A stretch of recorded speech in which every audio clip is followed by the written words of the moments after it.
नमस्कार, मैं मनमोहन मिश्र। मेरे दोस्त, आज लोकतंत्र के अंतिम संस्कार के बारे में बात करेंगे। मेरे दोस्त, सिर्फ लोकतंत्र का ही अंतिम संस्कार नहीं हुआ है, विधायिका का भी अंतिम संस्कार हो गया है, कार्यपालिका का भी अंतिम संस्कार हो गया है, न्यायपालिका का भी अंतिम संस्कार हो गया है, लोकतंत्र का भी। और यह अंतिम संस्कार नरेंद्र मोदी ने अपने हाथों से तर्पण करके किया है। चलिए इसके बारे में बात करेंगे, लेकिन मोदी ने अपनी तरफ से अंतिम संस्कार किया है, यानी खत्म किया है। आपको अगर चाहिए देश, आपको अगर चाहिए लोकतंत्र, तो आपको लड़ना होगा, समझना होगा और जानना होगा कि नरेंद्र मोदी ने क्यों और कैसे लोकतंत्र का अंतिम संस्कार किया। लोकतंत्र का अंतिम संस्कार का अर्थ अपने आप में अकेले ही यह बन जाता है कि क्योंकि लोकतंत्र के चार पाए हैं, मीडिया, कार्यपालिका, विधायिका और न्यायपालिका। आप भी जानते हैं, जब ये इन चारों का अंतिम संस्कार होगा तभी लोकतंत्र का अंतिम संस्कार हो सकता है। अब अगर लोकतंत्र का अंतिम संस्कार हो गया है तो फिर आप समझ सकते हैं चारों का अंतिम संस्कार हुआ ही माना जाएगा। अब रही बात, कैसा क्यों कह रहा हूं मेरे दोस्त। आज काफी दिनों के अध्ययन के बाद, काफी दिनों की खोजबीन के बाद, पूरी तरह से आश्वस्त होने के बाद कांग्रेस पार्टी, एनसीपी और शिवसेना ने मिल एक साझा प्रेस कॉन्फ्रेंस किया राहुल गांधी के नेतृत्व में। राहुल गांधी ने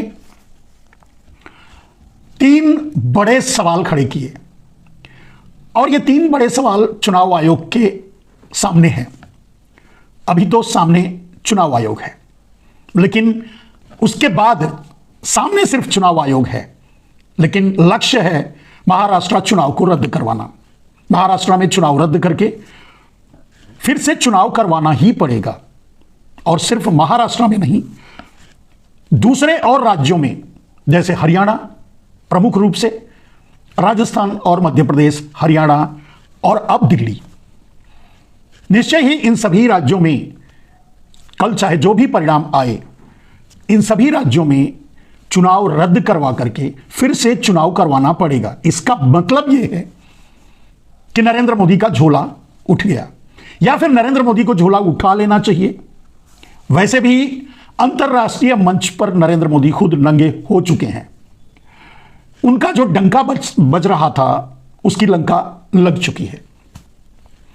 ट्रंप ने हथकड़ियों में भारतीयों को बेड़ियों में जकड़कर, हथकड़ियों में जकड़कर अपने वायु सेना के विमान में भरकर यहां भेज दिया है। देश का अपमान तो तभी हो गया जब वायुसेना का अमेरिकी सैनिक विमान भारत की जमीन पर उतरा। यही अपने आप में एक बहुत बड़ी बात है। लेकिन बेशर्मी से जयशंकर प्रसाद ने संसद में कहा कि यह आम प्रक्रिया है, और उन्होंने डेटा भी गिना दिया, इस साल इतना, इस साल इतना, इस साल इतना। हालांकि उनके डेटा से ही पता चलता है कि नरेंद्र मोदी ने काफी विकास किया है इस काम में, यानी लोगों को डोंकी बनने में काफी मदद की है या विकास किया है। खास करके अपने ही राज्य गुजरात को भी यह विकास तो माना ही जाएगा नरेंद्र मोदी का।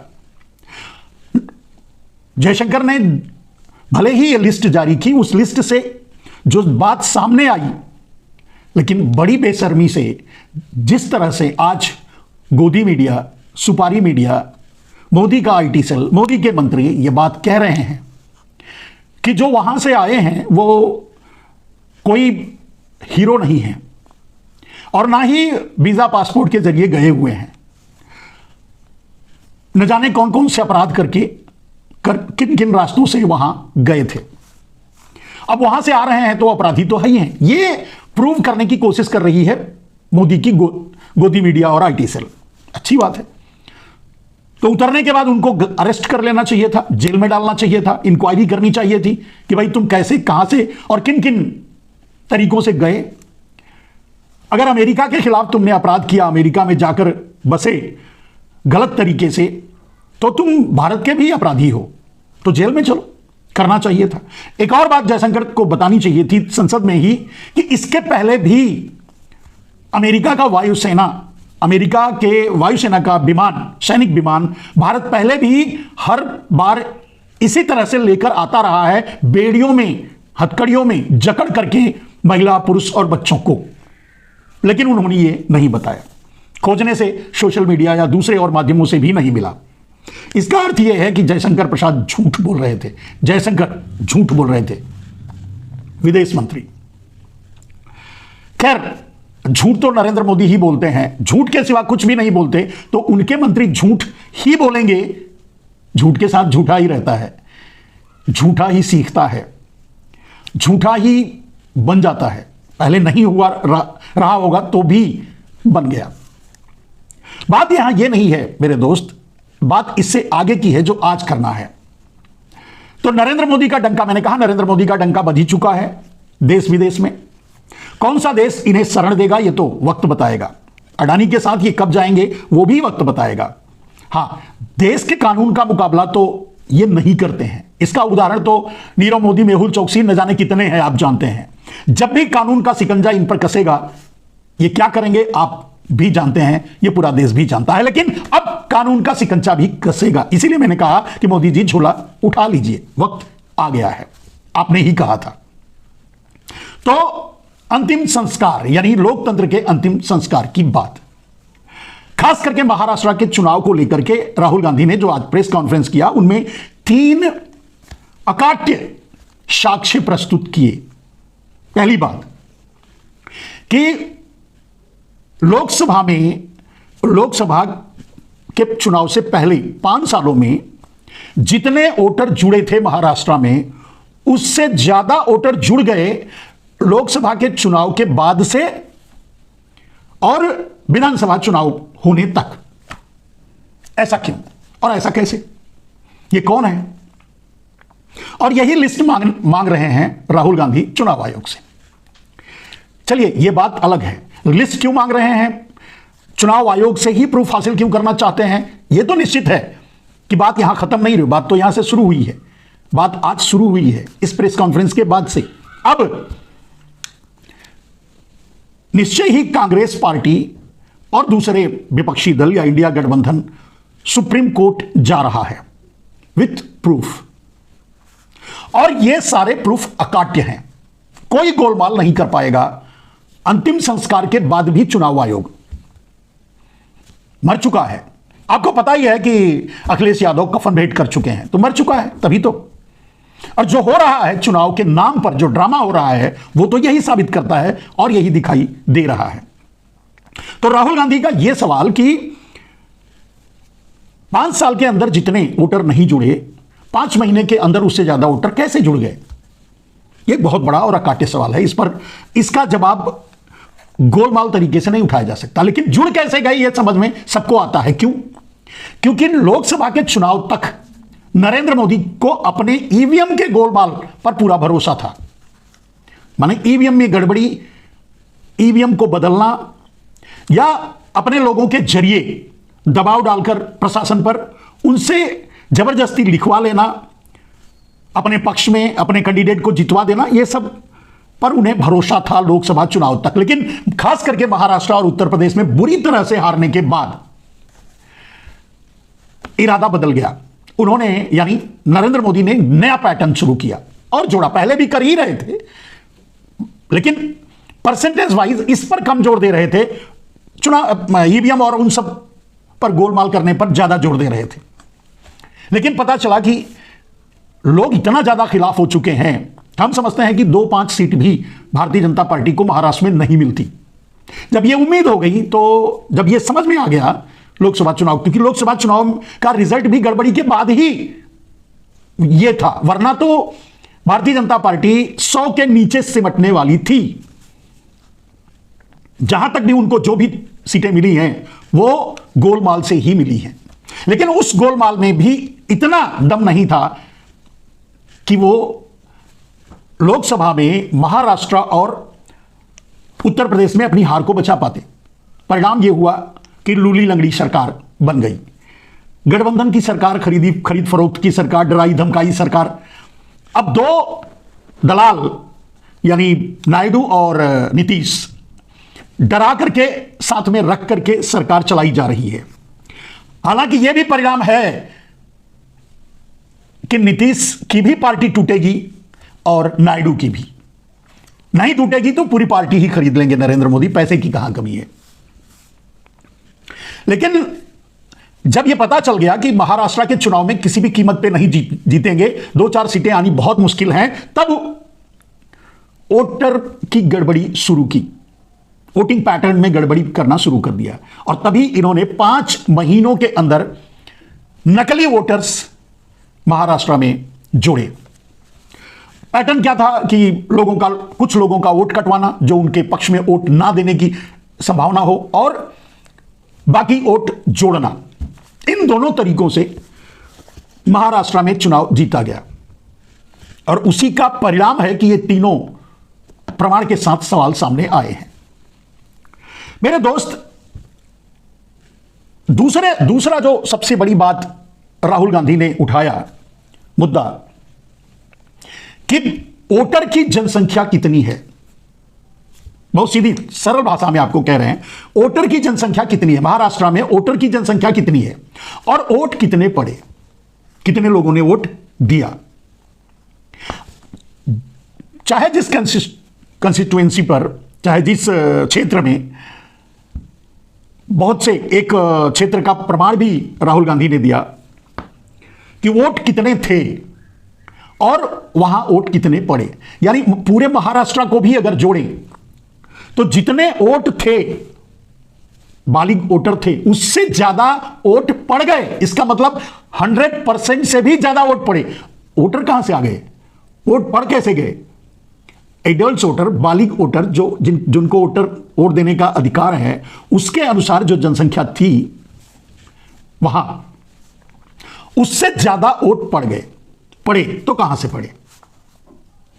एक और बात उन्होंने प्रमाण के साथ, अब सोच लो कि इस बात को क्या काटा जा सकता है सुप्रीम कोर्ट में या किसी भी अदालत में या संसद में या कहीं भी, तो इसको आप क्या कहेंगे?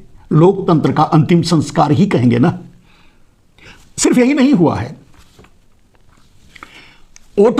जितने वोटर थे उससे ज्यादा वोट पड़ा।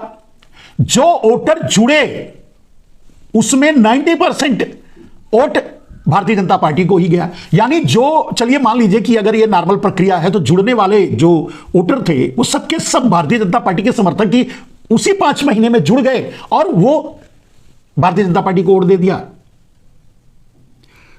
एक सबसे बड़ी बात जो इसमें निकल कर आई, 2 सबूत को मैं नहीं समझता कि चुनाव आयोग, Bharatiya Janata party, supreme court, अदालत या आप और हम, कोई भी काट सकता है। एक तो वोटर से ज्यादा वोट का पड़ना, और दूसरा 5 महीने के अंदर वोटर लिस्ट में लोगों का ज्वाइन होना। इन दोनों सबूतों को कोई काट नहीं सकता, कोई भी अदालत। यानी अब यह निश्चित है कि अगर कांग्रेस पार्टी सुप्रीम कोर्ट जाएगी, और जा रही है, इसमें कोई दो राय नहीं, तो परिणाम क्या होगा?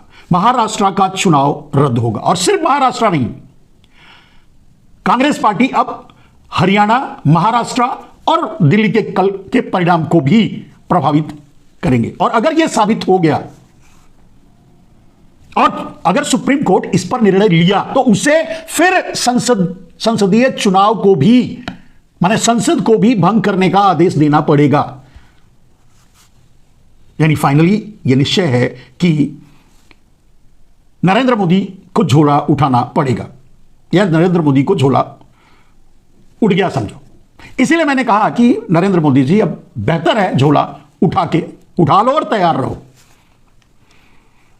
कहां, कब, कैसे, ये आपको तय करना है। लेकिन सबसे बड़ी बात जो इन सारी चीजों में समझने में आएगा वो ये मेरे दोस्त, कि मैं 10 साल से यही बातें, आज जो परिणाम हो रहे हैं, यही बातें मैं हर बार अपने हर वीडियो में, हालांकि मेरे वीडियो बहुत ज्यादा लोग नहीं देखते, लेकिन हर बार मैं ये उठाता रहा हूं, हर बार इस मुद्दे को और नरेंद्र मोदी की साजिशों को। मेरे दोस्त, नरेंद्र मोदी जब आए तो पहला धोखा देश से किया काले धन को राष्ट्रीय संपत्ति घोषित न करके। अगर काले धन को राष्ट्रीय संपत्ति घोषित कर दिए होते उस समय तो काला धन देश को मिला होता और देश का विकास हुआ होता, देश का कर्जा खत्म हो गया होता, देश सचमुच $1 का $1 होता, देश दुनिया का नंबर 1 श्रेणी में आ गया होता। आज तो दुनिया के 10 पावरफुल देशों में भी नहीं है भारत।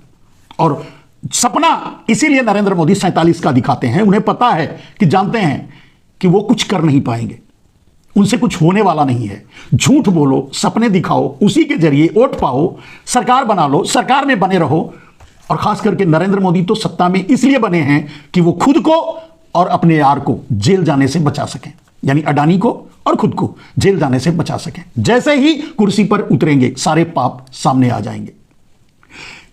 बार बार जो पाप करते हैं वो आपके सामने आता ही रहता है। लेकिन मैं जो कह रहा था शुरू से यही बात कि नरेंद्र मोदी सबसे पहले मीडिया का अंतिम संस्कार कर रहे हैं, उसे खत्म कर रहे हैं, मार रहे हैं। इन किन प्रकार, पैसे से दबाव डालकर, डर दिखाकर, खरीद करके, और अपने यारों को ही, आपको पता ही है कि एक चैनल बचा था एनडीटीवी, उसे भी जबरदस्ती छीन करके अडानी को दे दिया। तो मीडिया को पूरी तरह से खरीद लिया और डरा करके गोदी बना दिया, सुपारी बना दिया। मीडिया आज वही, मतलब मीडिया का अंतिम संस्कार कर दिया। मीडिया खत्म हो चुका, मर चुका है। बात आज सिर्फ चुनाव आयोग की नहीं है, भारत के जितने भी संस्थान हैं, इंस्टीट्यूशन हैं, सबके सब मर चुके हैं, सबके सब।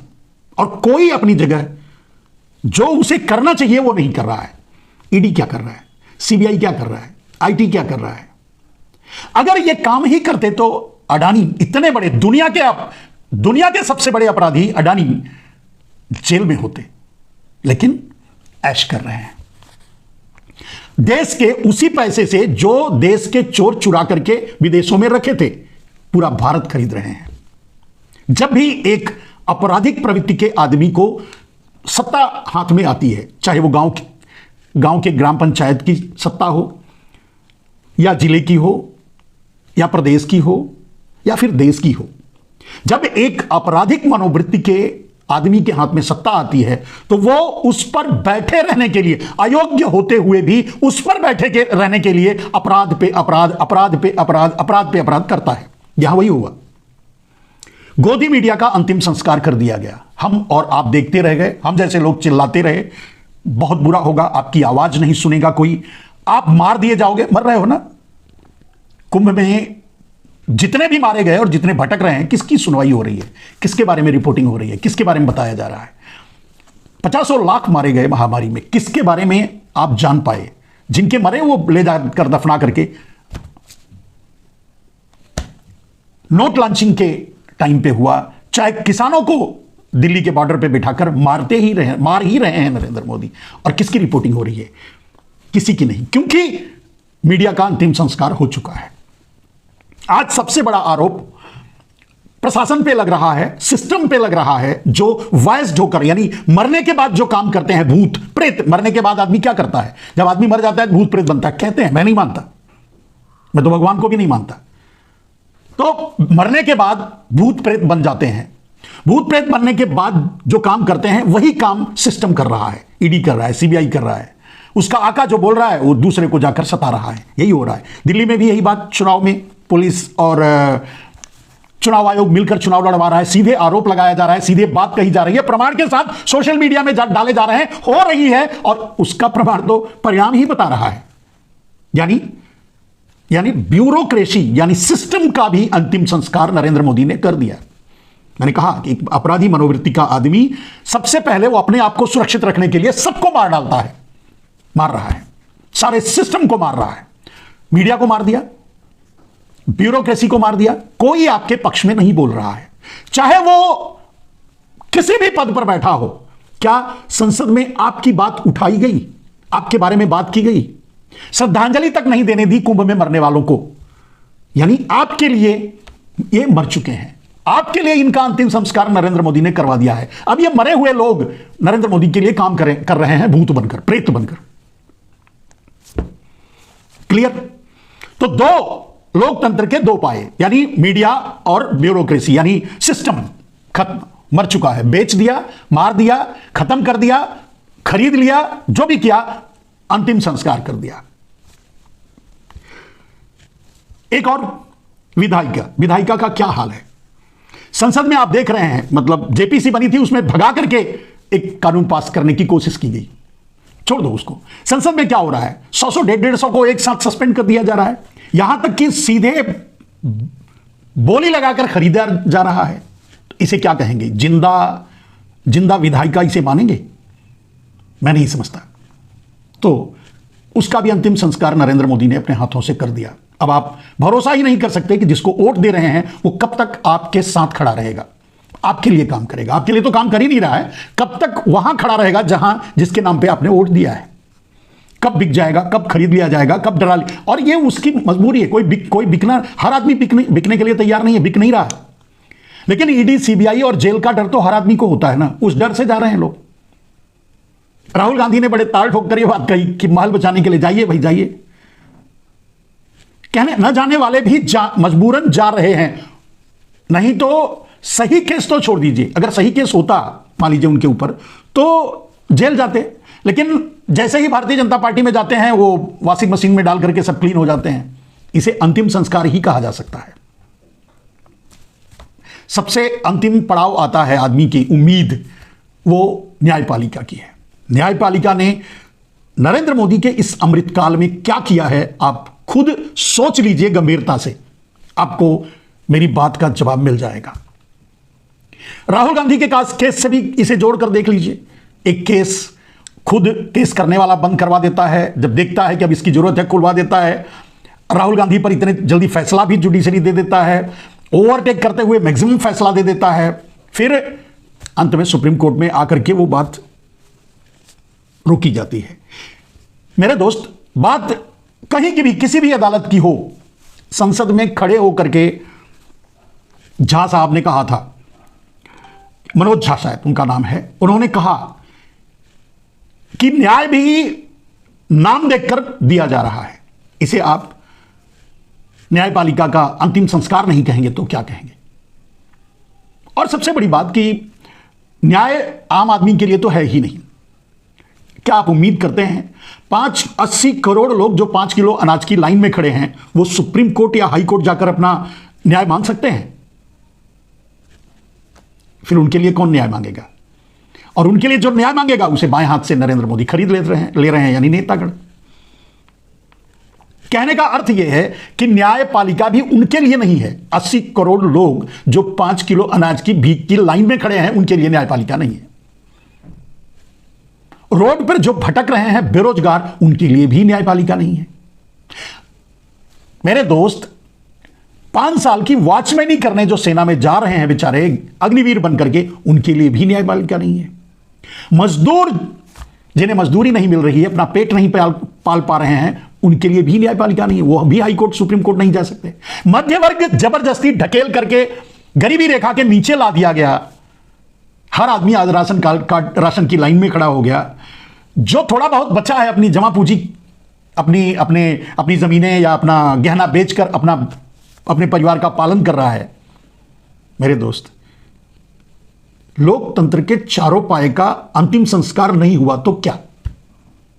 ये तो आप भी मान लेंगे और मानना चाहिए।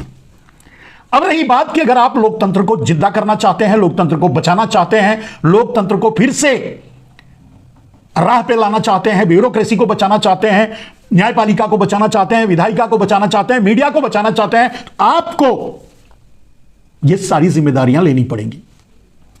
नरेंद्र मोदी से छुटकारा पाना पड़ेगा। वैसे भी किसी भी, चाहे कितना भी अत्याचारी हो, कितना भी अनाचारी हो, कितना भी दुराचारी हो, कितना भी व्यभिचारी हो, एक ना एक दिन उसका समय तो खत्म होता ही है, उसके दुराचार, अनाचार, व्यभिचार का, उसके अत्याचार का।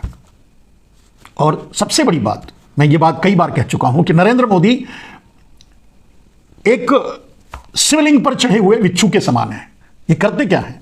ये बिच्छू हैं, लेकिन शिवलिंग के दरवाजे पर खड़े रहते। आप तो देख ही रहे हैं कि जगह जगह जाकर के मंदिरों में अब लाशों पर जाकर के खड़े होकर के नहा के आ गए, जहां उन्हीं को दफनाया गया है, उसी पर खड़े होकर वहां डुबकी लगा के आगे कैसे और किस आत्मा से मैं नहीं। लेकिन पाप तो है, पाप का, इनके पाप का भार गंगा धो पाए ये तो मुझे उम्मीद नहीं है। प्रायश्चित तो करना है, प्रायश्चित नहीं दंड मिलेगा। समय जब तक चल रहा है ये अलग बात है। मेरे दोस्त, अब सवाल ये उठता है कि जब कुछ नहीं बचा, लोकतंत्र में न्यायपालिका नहीं बची, कार्यपालिका नहीं बचा, विधायिका नहीं बची और मीडिया नहीं बचा, तो बचा क्या? यानी लोकतंत्र का अंतिम संस्कार हो गया। आपकी जिम्मेदारी क्या है इस देश को बचाने की? आज जिस ट्रंप के लिए लोग प्रचार किया, उसी ट्रंप ने इतना बड़ा अपमान किया, उसको भी रिवर्ट कर रहे हैं। मतलब ये कह रहे हैं कि नहीं यही अपराधी हैं, तो फिर इनको ही जेल में डाल दो। आ गए हैं ना, तो इनको जेल में डाल दो, अपराधी हैं तो। कैसे, किस तरह से ये बात करते हैं, मैं नहीं समझता। शर्म से शर झुक जाता है। बेशर्म से बेशर्म काम करके भी ये आंख मिलाकर बात कर लेते हैं। चीन से आंख में नहीं मिलाते लाल करके, अमेरिका से भी नहीं मिलाए लाल करके, जो छोटे छोटे देश कर रहे हैं अपने लिए, ये नहीं कर पाए। झूठ तो सर से पांव तक झूठे हैं। कितना बोलूं, कब झूठ बोल, झूठ सच तो खैर परिस्थितियां अब सामने हैं और विपरीत होने वाली हैं। मैंने इसलिए कहा कि मोदी जी झोला उठा लीजिए, वक्त आ गया है। और सुप्रीम कोर्ट में अब यह मामला जाएगा। मैं नहीं समझता कि अगर एकदम से सुप्रीम कोर्ट हाथ खड़ा कर दे, मतलब मोदी के कहने पर नंगाई पर उतर आए तभी, वरना तो इतने प्रमाण हैं कि तत्काल प्रभाव से महाराष्ट्र का चुनाव रद्द करना पड़ेगा साइमल्टेनियसली। दूसरे और प्रदेश, मध्य प्रदेश, हरियाणा, कम से कम हरियाणा में तो बिल्कुल ही अन्याय के साथ जबरदस्ती हुआ। महाराष्ट्र का खेल हरियाणा में भी हुआ, उसके बाद दिल्ली में भी वही होने वाला है। कल के रिजल्ट से आप देख लेना। अब आपकी जिम्मेदारी, इस देश की जिम्मेदारी, देश के युवाओं की जिम्मेदारी, देश के बुजुर्गों की जिम्मेदारी, देश के लोगों की जिम्मेदारी है कि वो इस देश के लोकतंत्र को फिर से जिंदा कर पाते हैं या नहीं। मोदी ने तो अंतिम संस्कार कर दिया, और ये मोदी ने ऐसा किया और मोदी यही करेंगे, ये हमें पहले से पता था। इसीलिए जिस दिन से नरेंद्र मोदी प्रधानमंत्री बने हैं, उसके तीसरे दिन से मैं नरेंद्र मोदी का विरोध कर रहा हूं। उस दिन से, जिस दिन इन्होंने काले धन को राष्ट्रीय संपत्ति घोषित न करके एसआईटी गठित करके काले धन को अंडरग्राउंड कर दिया और सब अडानी को 50-50 दिलवा दिया। कल के मेरे वीडियो में आपको, अगर आप कल का वीडियो नहीं देखे हैं तो देखिए एक बार, उसमें पूरे विवरण से मैंने ये बताया है, समझाने की कोशिश की है कि अगर काले धन को राष्ट्रीय संपत्ति आज भी संसद में पास करवा दिया जाए, अभी संसद शायद चल रहा है, पास करवा दिया जाए तो हर हाल में अमेरिका घुटनों पर आ जाएगा। और यही नहीं, अमेरिका दिवालिया भी हो सकता है, क्योंकि भारत के चोरों ने जो विदेशों में पैसा छुपा रखा है, वही पैसा लेकर के अमेरिका हम पर धौंस जमा रहा है। बाकी आपके ऊपर है।